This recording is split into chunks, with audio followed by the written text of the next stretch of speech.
और प्रतापगढ़, हमारे ये जो बांसवाड़ा संभाग है, उस संभाग का भारत आदिवासी पार्टी के बैनर पर जो ये आरक्षण महासम्मेलन आयोजित किया जा रहा है, उस सम्मेलन में मैं बांसिया भील की इस पावन धरती बांसवाड़ा की ओर से मैं सभी संभागियों का यहाँ पर हार्दिक जोहार और स्वागत करता हूँ।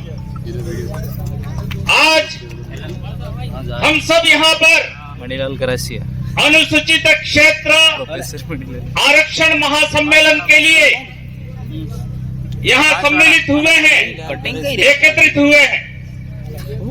आज हम लोगों को इस अवसर पर भारत आदिवासी पार्टी की ओर से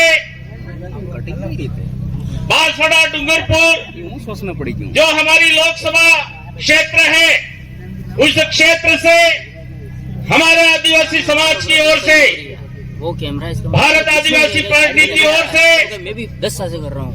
जो लोकसभा उम्मीदवार तय किए गए हैं, आप सबके हम सबके लाडले राजस्थान विधानसभा में 5 वर्ष तक आदिवासियों के संवैधानिक अधिकारों की पैरवी करने वाले विधायक राजकुमार जी रोहत का मैं बांसवाड़ा डूंगरपुर लोकसभा के भारत आदिवासी पार्टी के उम्मीदवार के रूप में यहां पर हार्दिक स्वागत करता हूं। साथियों, यह कॉलेज मैदान एक ऐतिहासिक मैदान है। हम लोगों को आज इस मैदान में हमारे इस लोकसभा के उम्मीदवार राजकुमार जी को हमने मालाएं पहना करके स्वागत किया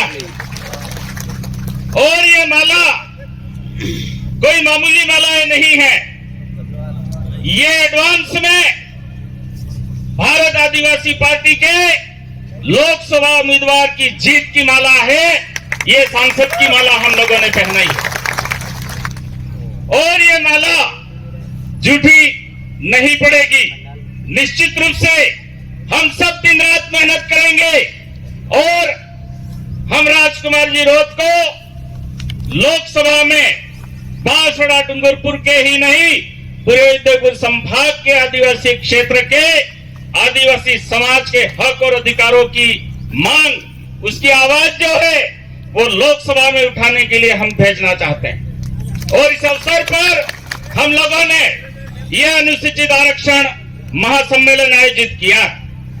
साथियों, आरक्षण पर पिछले 75 वर्षों से कांग्रेस और भारतीय जनता पार्टी के आदिवासी लोग भी बोलते रहे हैं और पिछले 10 वर्षों से भारतीय जनता पार्टी और कांग्रेस का एक संयुक्त संगठन आरक्षण मंच के नाम से या मिशन 73 के नाम से आदिवासियों को गुमराह करने के लिए जनसंख्या के अनुपात में आरक्षण की मांग कर रहा था। लेकिन वह जो झूठा फरेबी आदिवासियों को गुमराह करने वाला जो संगठन था, उसका मुखिया आज कांग्रेस पार्टी की सदस्यता ग्रहण कर चुका है और आरक्षण मंच जो झूठा था, आदिवासियों के साथ विश्वासघात कर रहा था, भारत आदिवासी पार्टी और आदिवासी परिवार के बढ़ते हुए संगठन को रोकने का प्रयास कर रहा था, षड्यंत्र कर रहा था, उसका खुलासा हो चुका है।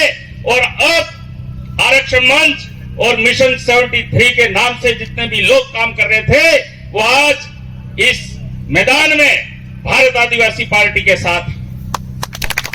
और मैं इस अवसर पर आप सबको विश्वास दिलवाता हूं कि भारत आदिवासी पार्टी से हमारे लोकसभा उम्मीदवार राजकुमार जी जीतेंगे तो लोकसभा में 5वीं अनुसूची के अनुसार आरक्षण लागू किए जाने की मांग की जाएगी। कई सारे लोग ये पूछते हैं कि 5वीं अनुसूची के अनुसार आरक्षण क्या है। मैं कम समय में इस बात को यहां पर समझाना चाहता हूं। 5वीं अनुसूची के अनुसार आरक्षण का मतलब होता है आदिवासी क्षेत्र में आदिवासियों के 100% आरक्षण का अधिकार। 5वीं अनुसूची के अनुरूप आरक्षण का मतलब यह होता है। कैसे होता है? क्योंकि 5वीं अनुसूची क्षेत्र में आर्टिकल 244(1) के पैरा 5 में लागू विधि के अनुसार आदिवासी क्षेत्र में आदिवासियों को छोड़ करके किसी और के लिए किसी भी प्रकार के कोई भी विशेष प्रावधान नहीं किए जा सकते हैं। ये विधि विभाग की टिप्पणी से जाहिर किया हो चुका है 2013 में। लेकिन कांग्रेस पार्टी के महेंद्रजीत सिंह मालवीय ने हमारे आदिवासियों का 100% जो आरक्षण का अधिकार है उस आरक्षण का गैर आदिवासियों के साथ में सौदा किया और हमारे आदिवासियों के हक का आरक्षण बेचा और आरक्षण आदिवासियों का बेच करके और उन्होंने वोट लेकर के कांग्रेस से 2-3 बार मंत्री बने और आदिवासी क्षेत्र में आदिवासियों के नाम का जो करोड़ रुपया आता है वो करोड़ रुपया डकार करके आज ईडी और आदिवासी पार्टी की गिडी दोनों से डर करके खाते आपको याद होगा मैंने बांसवाड़ा से ही एक वक्तव्य जारी किया था जब आरक्षण मांगने वाले हमारे साथियों पर काकरी डुंगरी में गोलियां चलवाई गई थी कांग्रेसियों द्वारा।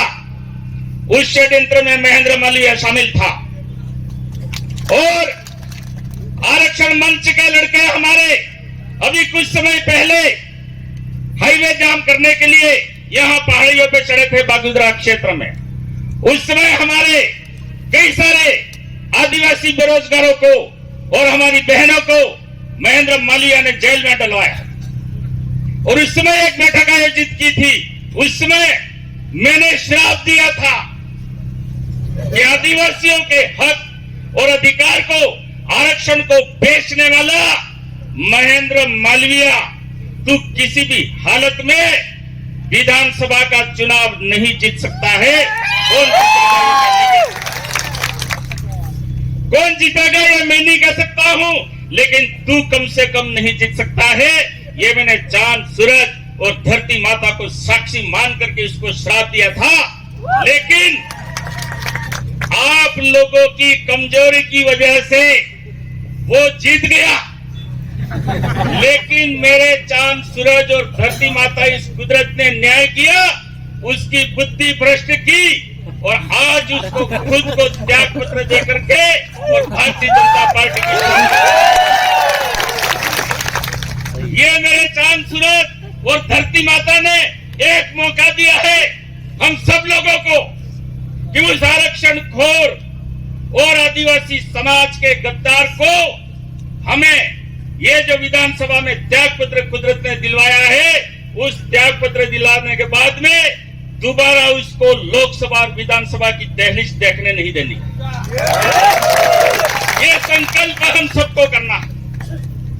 अगर ये जीत गया तो आदिवासी समाज को बेच करके खा जाएगा।